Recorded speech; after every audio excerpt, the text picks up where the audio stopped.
cada día mejor. Dice el apóstol Pablo que debemos de crecer como de gracia en gracia hasta llegar a la estatura de un varón perfecto.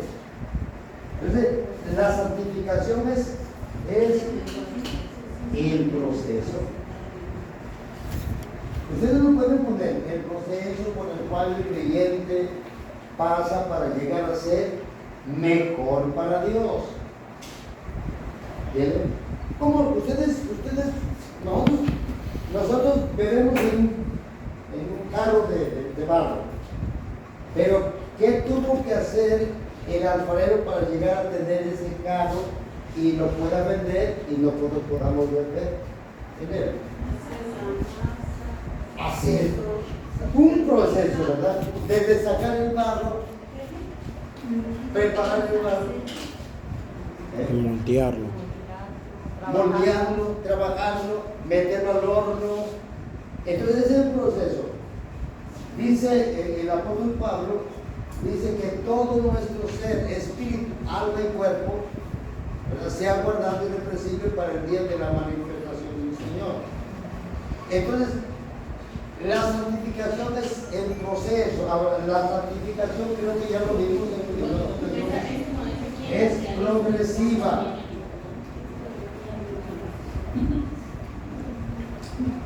La santificación es progresiva. Primero viene la conversión.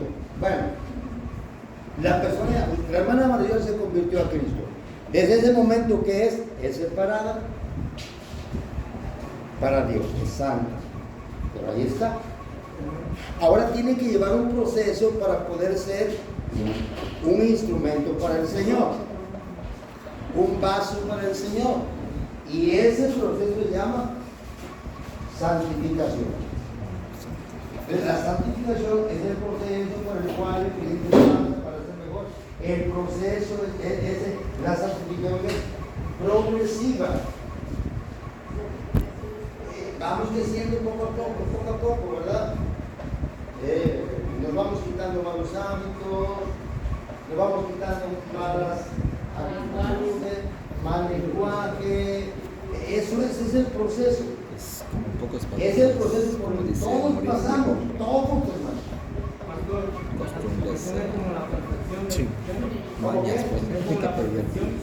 Exactamente, de hecho es la perfección, porque va haciendo cada día mejor, cada día mejor. Esa es la santificación. Ahora, la santificación, ¿cómo es? O sea, ¿qué procesos lleva la santificación? Miren, la santificación aquí es la parte en la que nosotros ponemos como personas y la parte que pongo yo. ¿Entiendes? O sea, es que yo tengo que poder averiguar. Yo pongo en persona, pongo en pensamiento, pongo en mi mente, pongo en mi corazón. Y Dios me dice, haz, lo voy a hacer así. Me dice Pablo, ¿qué le puedes decir tú al alfarero? Eres el malo porque me moldea de esta manera. Entonces, para que nosotros seamos, hermanos, pasados por ese proceso, necesitamos muchas cosas. Pero lo que más necesitamos es ser sensibles a la palabra y es sensibles a la voz del Espíritu. ¿Entiendes? Porque la palabra me va a decir lo que no nos olvidemos. ¿Qué dice el apóstol Pablo cuando dice que toda la escritura es y útil? ¿Para qué? Para redarguir, para destruir, para construir justicia, a fin de que el nombre de Dios. Ese es el versículo 17. ¿Entiendes? A fin de que el hombre de Dios sea preparado enteramente para toda buena obra. ¿Entiendes? Entonces todo es el proceso por el cual pasamos. ¿Quién lo realiza? Lo realiza el Espíritu Santo y nosotros. ¿Quién hace posible la santificación? El Espíritu Santo, la palabra y la disposición nuestra. Yo al escuchar, estuve hablando con una persona en una ocasión sobre la santificación precisamente, que para una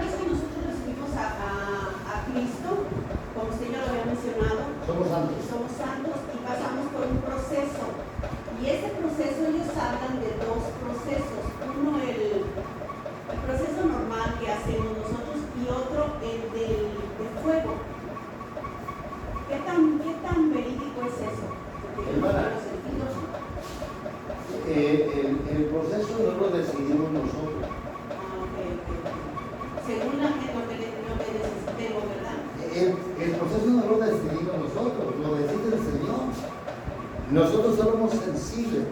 Yo no quisiera pasar lo que le pasó a Job. ¿Entiendes?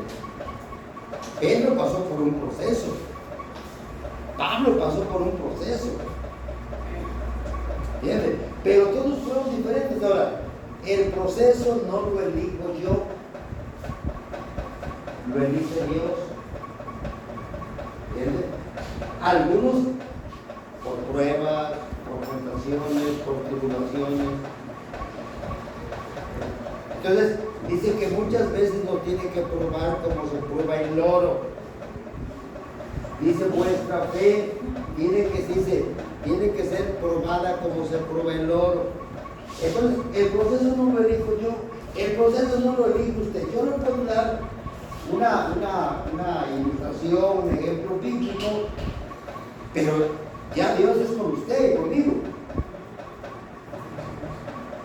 Es Dios que decide. Un ejemplo, dice que Dios no nos pone a nosotros una prueba mayor que la que podamos llevar. Y le estoy diciendo, cuando Dios nos pasa por un proceso, un ejemplo, una enfermedad, ¿qué está haciendo el Señor con esa enfermedad? Está trabajando conmigo, me está llevando a confiar en Él, me está llevando a ser mejor. ¿Entiendes? Pero lógicamente no va a poner una enfermedad que me aniquile. Que me aniquile, ¿verdad? Él me va a poner la medida que yo pueda soportar. ¿Van a comer, hermano? Es lo que le queríamos pedir permiso, si podemos comer algo. Claro, hermano. Entonces seguimos, le vamos a dar participación, de que también le vamos a dar chance en un minuto para que coma. Bueno, está bien. Está bien, está bien. Véngase. Tener misericordia de nosotros. De la noticia que nos está matando.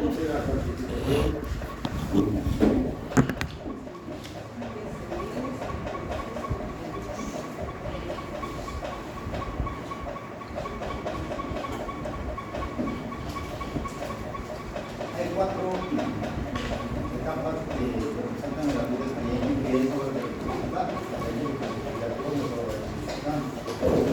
y aquí encontramos algunas 4 en la página 401, cuando dice la misión del Espíritu Santo en la etapa presente de la historia de la salvación por Lucas. ¿Ya lo encontraron? 1. Convencer al mundo. 2. Limpiar al creyente por medio de la sangre de Cristo cuando nace de nuevo.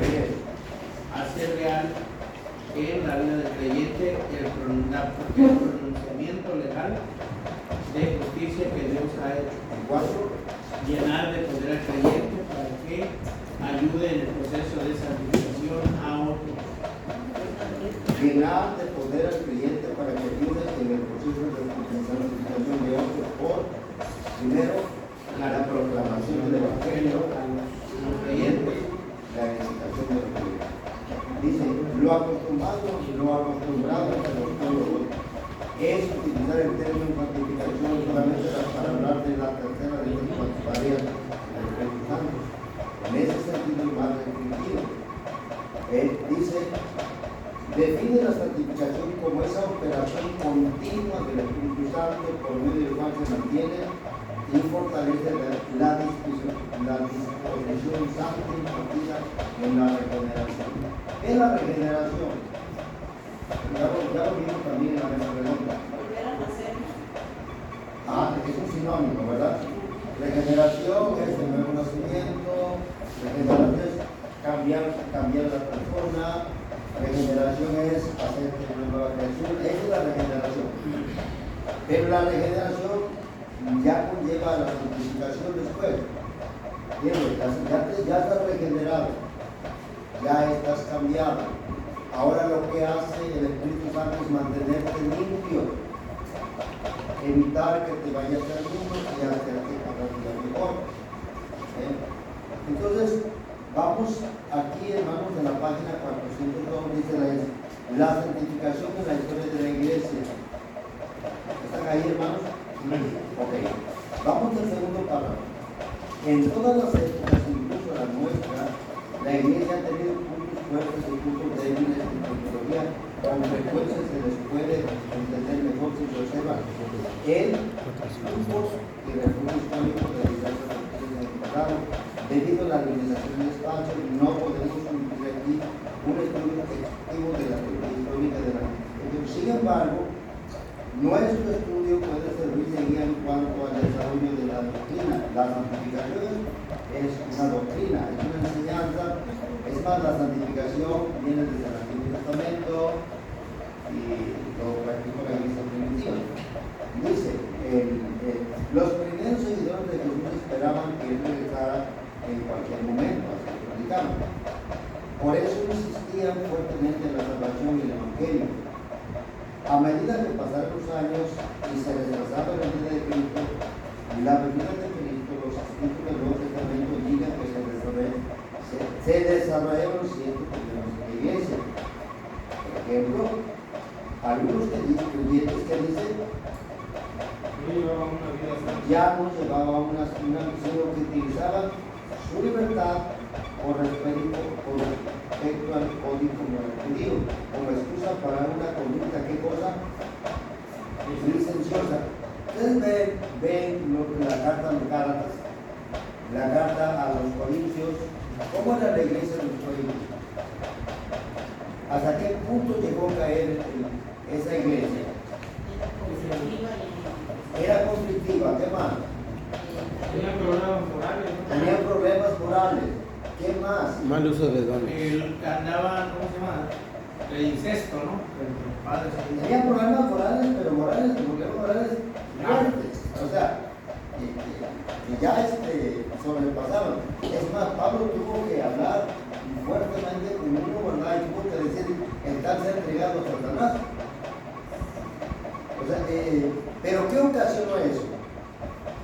Ocasionó que la iglesia se fue alejando poco a poco de la yo diría, ¿verdad?, de la adoración genuina. Cuando nosotros vamos al libro de Apocalipsis, vemos los mensajes a las 7 iglesias. Esos mensajes narran la situación en las que las iglesias van a llegar a estar. ¿Entiendes? Cuando la iglesia comienza a descuidar su vida espiritual, cuando la iglesia comienza a descuidar su vida devocional, es más, cuando el mismo creyente comienza a descuidar su vida devocional, comienza a decaer en su vida espiritual. Y como consecuencia, ¿qué trae?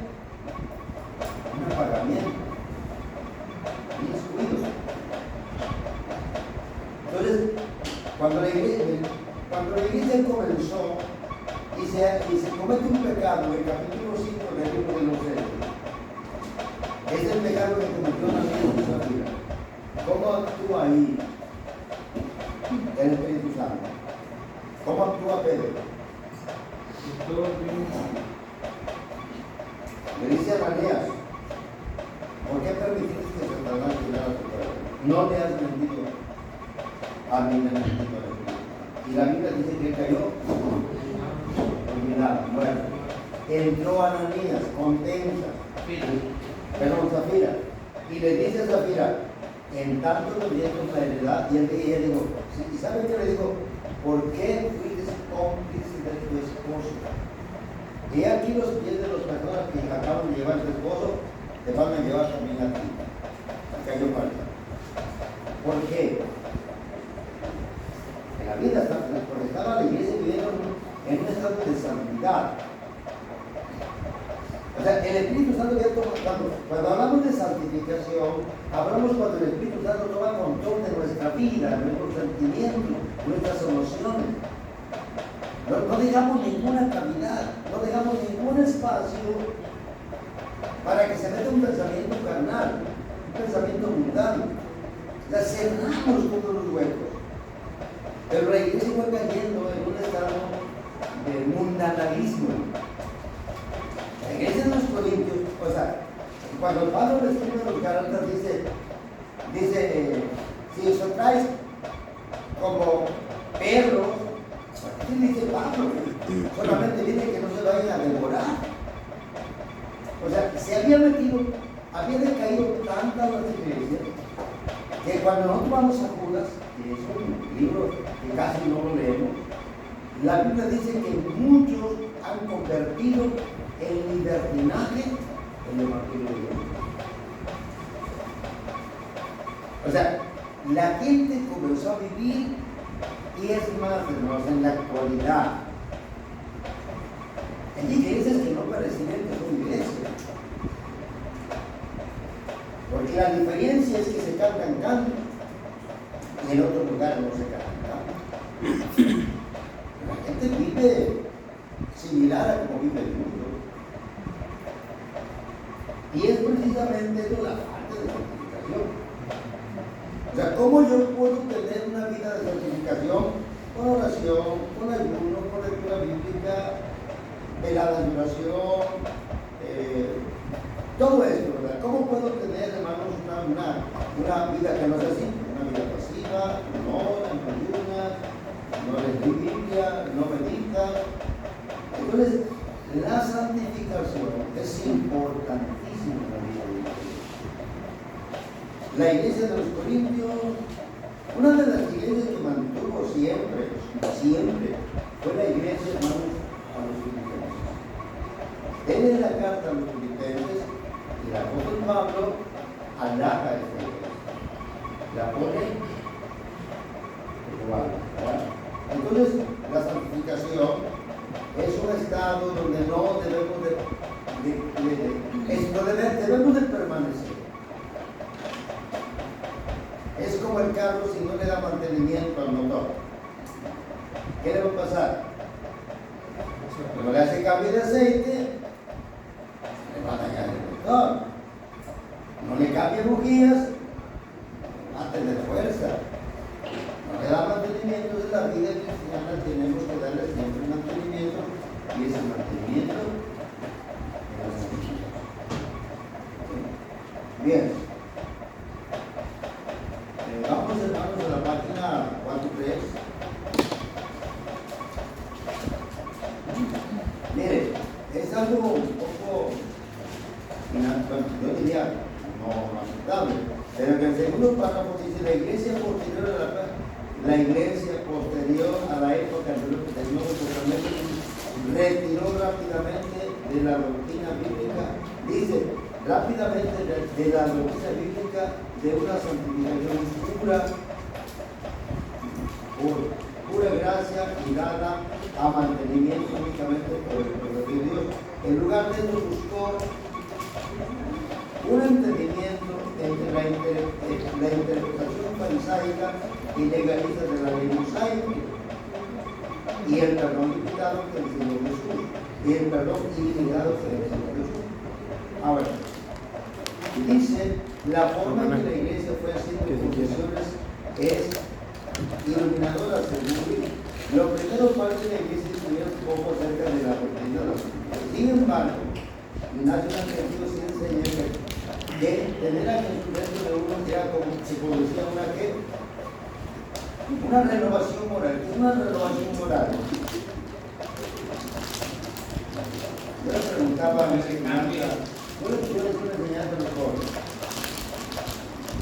Y a las muchachas yo le decía: si Jesús te invitara a salir un día por la tarde, Jesús te dijera: mañana quiero que salgas conmigo al parque, vas a ser mi acompañante. Yo te pregunto, ¿cómo te vestirías para salir con Jesús?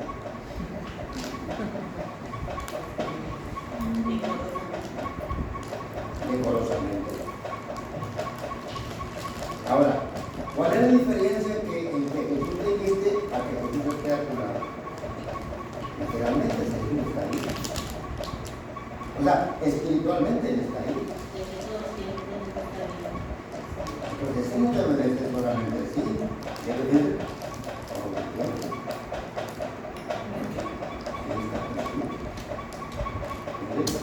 nosotros no debemos de caer ni en el legalismo ni en el liberalismo.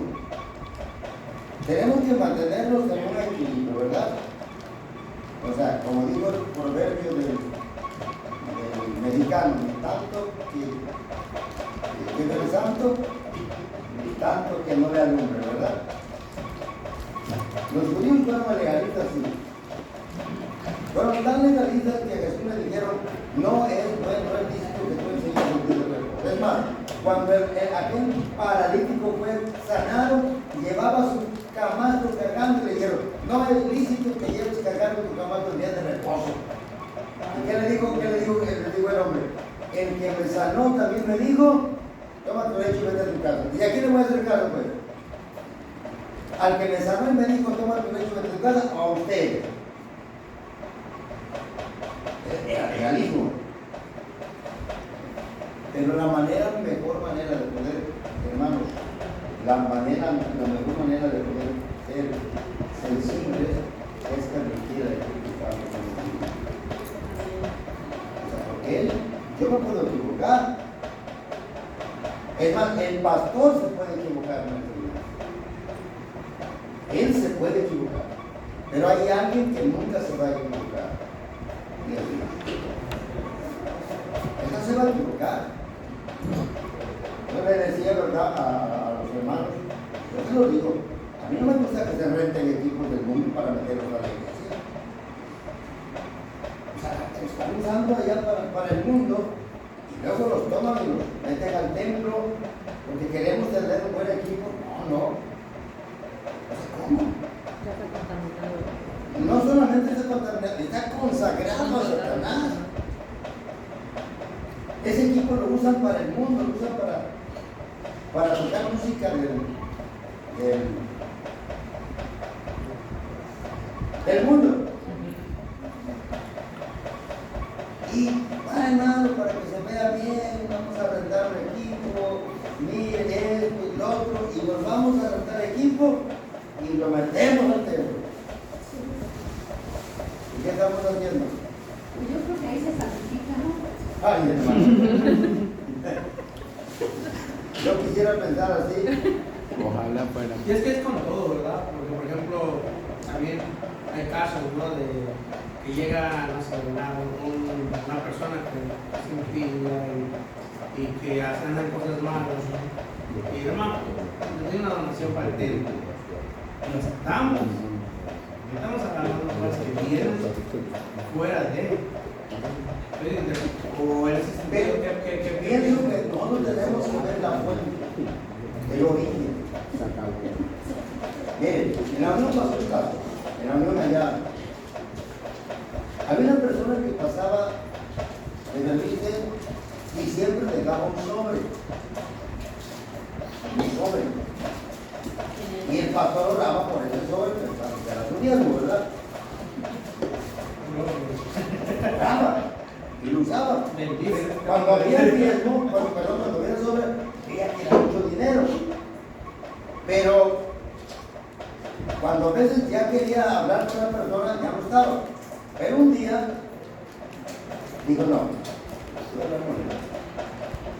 Y entró ese hombre, dejó su sobre y se sentó un rato y luego se iba a salir y le dijo al pastor, usted viene cada 15 días o cada 20 días a un sobre. En ese sobre usted deja un dinero. ¿Usted qué hace? O sea, porque ya tiene ese dinero. ¿Dónde trabaja usted? ¿Y sabe qué era? Era un narco.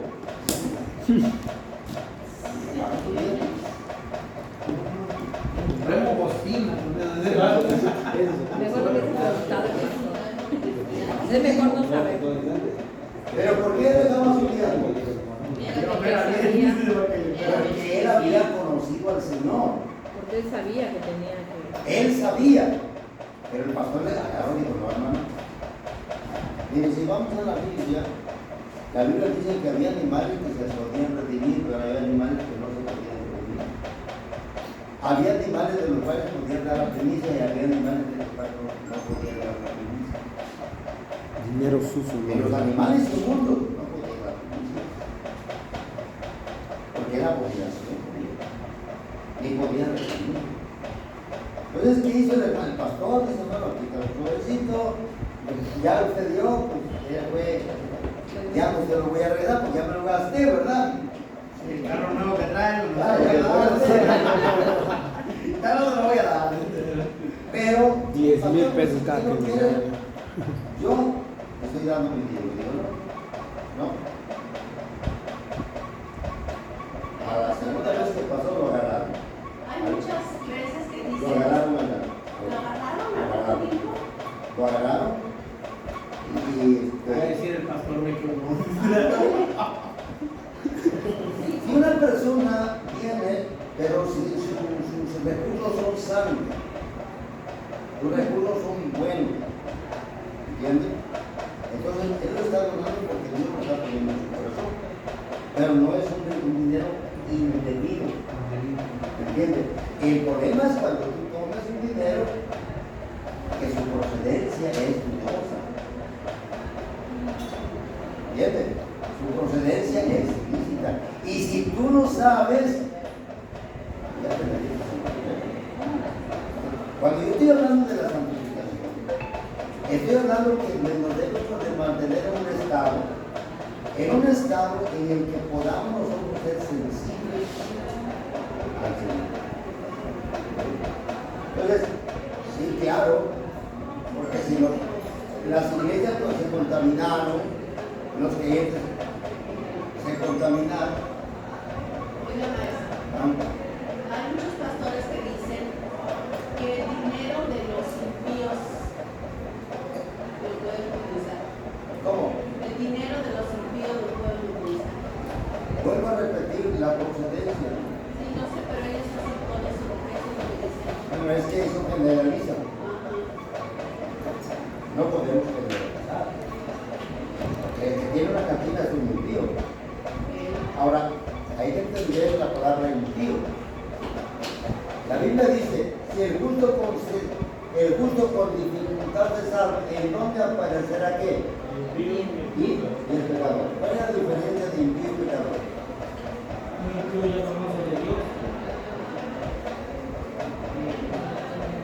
¿Cuál es la diferencia de impío y pecador? Mi tío no entregó su vida. ¿Y un pecador? Pecador sí, pero lo hace bueno, A ver. el pecador, pues es el pecador, el que comete el acto, sabiendo lo bueno y lo malo. Dice, si el justo con dificultad se salva, ¿en dónde aparecerá el impío y el pecador? ¿Cuál es la diferencia de un impío y un pecador? El pecador no conoce de Dios. Un pecador no conoce de Dios, pero el impío es el que ya sabe que lo que está haciendo es incorrecto y lo está haciendo. ¿Entiendes? Está como el simple y el necio. El simple es aquel que no sabe que lo que está haciendo es incorrecto. Hay que ayudarle. Pero el necio es el que ya sabe que está mal lo que está haciendo y tú le dices no lo haga y lo sigue haciendo. Hay mucha diferencia. Entonces, nosotros tenemos que entender que tenemos que respetar los criterios muchas veces de las personas, aunque nosotros no las respetemos y las respetamos. Pero, decía, ¿verdad? Decía un hermano, ¿verdad? Cuando Dios quiere bendecirte, pues hasta el mismo diablo manda que te bendiga. Fíjense que nos pasó a nosotros ahora en diciembre, 24 de la noche, 24 para amanecer 25. Nosotros no tuvimos culto, nos unimos aquí con la familia el 24. Pero había una hermanita que está allá en la iglesia. Y cuando nosotros llegamos el 25, dice que habían llegado a llevar una caja de despensa, pero ella no había visto que ella abrió la iglesia y en el altar pusieron la caja de despensa y abajo de la caja de despensa había un sobre con 500 pesos. Entonces nosotros preguntamos de quién era, que era ahí el hijo de una hermana, que ella sí es miembro de la iglesia, pero no llega. Pero a nosotros no nos consta, o sea, se escuchan rumores ahí en el pueblo, pero pues no podemos decir exactamente qué eso hace el muchacho. Entonces el muchacho pues nunca lo había hecho, o sea, él llega, cuando o de repente así. Y pues nació llevar la caja de despensa y sobre 500 pesos. Y a nosotros se nos hizo muy raro que, pues, que él lo hiciera. Pero realmente nosotros no sabemos si es verdad lo que el muchacho hace, porque dicen que están malos para hacer muchacho. Es muy difícil que una persona no cristiana o no simpatizante llegue a un templo para dar un donativo. Es muy difícil. Es muy difícil. Pero Dios usa muchos medios. Yo estaba en un pastor, ¿verdad? Que se fue a entregar una iglesia y solamente había templo, no había congregación. Y ese día, ¿verdad, mi hermano? Pues no comió. En la mañana no comió el mediodía. Comenzó a pedir a Dios que le diera comida. Y le dijo, Señor, dame comida, no hay comida. Y estaba orando y en la esquina había dos borrachos que estaban tomando. Estaban ingiriendo licor. Y oyeron que el pastor estaba orando, porque el hermano estaba orando. Y ellos dijeron, vamos a comprarle una broma para que piense que yo le llevo comida. Entonces que le compraron comida, se lo llevaron, se lo metieron por debajo del majareque. Y cuando el hermano abrió los ojos, vio que estaba ahí un pan, un jamón, un refresco, y le dijo al Señor, gracias porque nos mandaste comida, Señor. Y los borrachitos dijeron, ¿cree que Dios se lo envió? Dios le No tocó fue el Dios, corazón. no nosotros. Pero Dios le tocó el Pero corazón. ¿quién nos envió? Fue Dios. Es la realidad. Parecería chiste, ¿verdad? Pero Dios hace de ello. Vamos a ver, hermanos.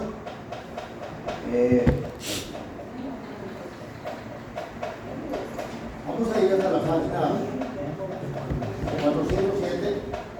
Vamos a ver un poco de las aplicaciones del Antiguo Testamento. La palabra que aparece, hermanos, en hebreo ahí, márquenla. Kadash. La santificación en el Antiguo Testamento. Estamos en la página 407. Márquenla. Kadash. Dice Kadash y los términos relacionados. En hebreo Kadash, traducido con frecuencia como el santo, conlleva la idea básica de separación y alejamiento del uso ordinario con el fin de ser que consagrado a Dios y a su servicio. Algunos malentienden esta palabra hebrea Kadash, porque dice que es separado. No. La palabra es separado, dice separado, alejado y consagrado al servicio de Dios. No solamente separado, te separa, te consagra y te dedica a Dios. Pero no puede ser que digan, no, pues yo soy santo, pero no tengo esa escritura. Yo soy santo y mis actitudes son contrarias a lo que la palabra nos dice. Ser apartado, ser consagrado como de objeto, sagrado, santo, consagrado, puede ser un lugar, una persona, tanto, si se aplica esa cualidad a Dios mismo, como si se aplicaran lugares por otra persona, como menos santificado. Cuando Dios llamó a Moisés, dice la Biblia que Dios llamó a Moisés, Moisés vio la zarza que no se apagaba. Y cuando llegó Moisés, Dios le dijo una palabra. ¿Qué le dijo? Quita las sandalias de tus pies, porque el lugar donde tú estás es santo. ¿Por qué Jesús llegó al templo y tiró las mesas de los campistas? Además, la Biblia dice que hizo hasta un látigo y lo sacó. ¿Por qué? Porque el templo era consagrado a Dios. Bien. El templo era consagrado y Jesús dijo, mi casa casa de oración se le llama. Entonces, nosotros también somos templos del Espíritu Santo. Somos templos. Y como templos del Espíritu Santo, Dios quiere que estemos consagrados a Él. En el Antiguo Testamento, las cosas que se dedicaban a Dios no se podían usar para otra cosa.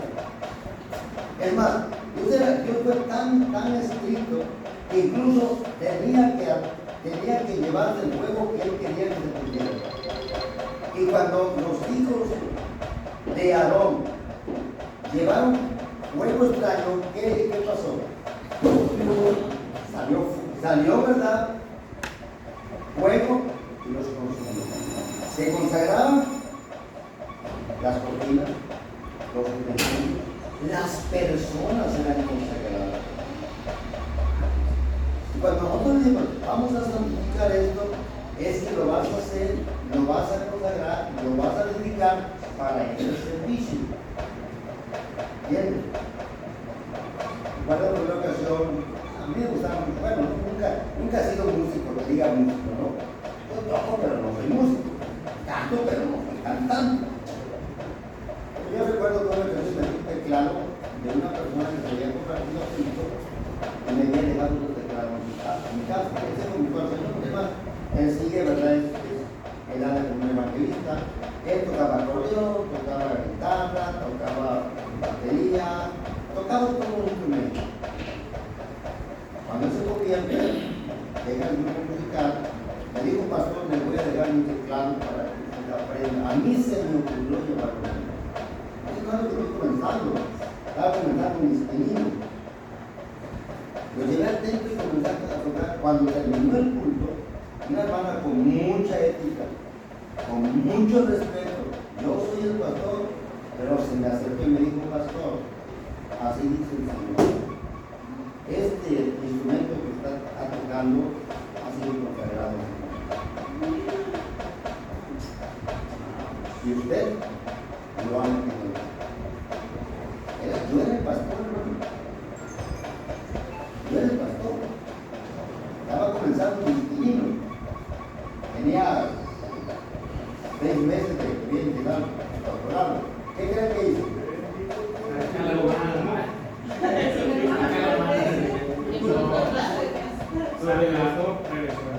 No, lo saqué del templo y lo dejé en mi rincón de la casa esperando a que viniera el dueño para dárselo. Entonces, las cosas que son dedicadas y consagradas para el Señor no se le pueden dar. Y nosotros hemos sido consagrados para el Señor. No tenemos que darle otro uso a nuestra mente. No tenemos que darle otro uso a nuestra boca. No tenemos que darle otro uso a nuestro corazón. No, por eso dice que todo nuestro ser espiritual del cuerpo sea corazón irreprensible. A veces tienen esos pensamientos, bueno, en ustedes no vienen, ¿verdad? Pero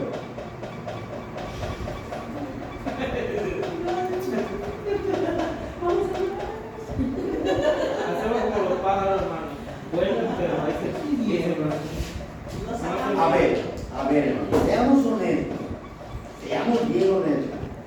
¿Acaso no vienen a su mente pensamientos indebidos?